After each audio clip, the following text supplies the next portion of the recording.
Hello and welcome friends. इस master video में हम लोग देखेंगे कि भारत का जो फेडरलिज्म है वो एक्चुअल में किस तरह का है, या क्वासी फेडरल है या ट्रू में फेडरल है। तो जो सबसे पहले देख लेते हैं कि एक ट्रू फेडरलिज्म के क्या क्या एसेंशियल होते हैं या क्या क्या फीचर्स होते हैं।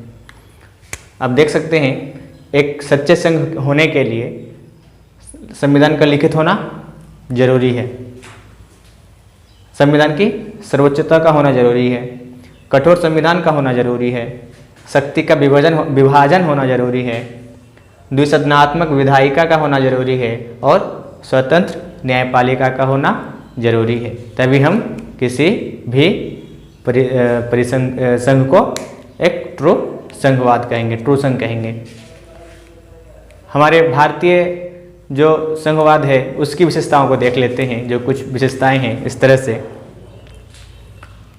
जिससे आप देख सकते हैं कि ये ट्रू फेडरलिज्म के विशेषताओं को कैसे प्रदर्शित करता है। यह पूरे भारत के लिए एकल नागरिकता की व्यवस्था करता है, यानी कि आपको यहाँ पे एकल नागरिकता दी जाती है। साथ ही पूरे देश के लिए एक ही शासन, एक ही संविधान है। पूरा देश यानी कि स्टेट गवर्नमेंट हो या सेंट्रल गवर्नमेंट हो, दोनों के लिए एक ही संविधान की व्यवस्था की गई है। आर्टिकल 3 में संसद को यह अधिकार होता है कि वो राज्य का जो सीमा है या क्षेत्र है उसमें परिवर्तन कर सकता है। राष्ट्रीय आपातकाल की स्थिति में जो शक्ति का बंटवारा है सेंटर और स्टेट में, उसको सस्पेंड कर दिया जाता है, यानी कि वहाँ पे सेंटर पावरफुल हो जाता है। नेक्स्ट, अगर हम 7वीं अनुसूची का अगर विश्लेषण करें तो उससे हमको यह बात जाहिर होता है, यह मालूम चलता है कि जो अधिक विषय है, मैक्सिमम जो सब्जेक्ट्स हैं वो, और जो सबसे इम्पोर्टेंट सब्जेक्ट्स हैं वो केंद्र सरकार के पास है। समवर्ती सूची में जो कंकरेंट लिस्ट है उसमें जब केंद्र सरकार और राज्य सरकार दोनों ही कानून बनाते हैं तो उस स्थिति में केंद्र सरकार का जो कानून होता है वो मान्य होता है, स्टेट गवर्नमेंट का कानून रद्द हो जाता है। उसके बाद अगर आगे देखें तो जो अवशिष्ट विषय जो किसी भी लिस्ट में नहीं होता है वो केंद्र के हाथों में होता है, केंद्र सरकार के पास होता है।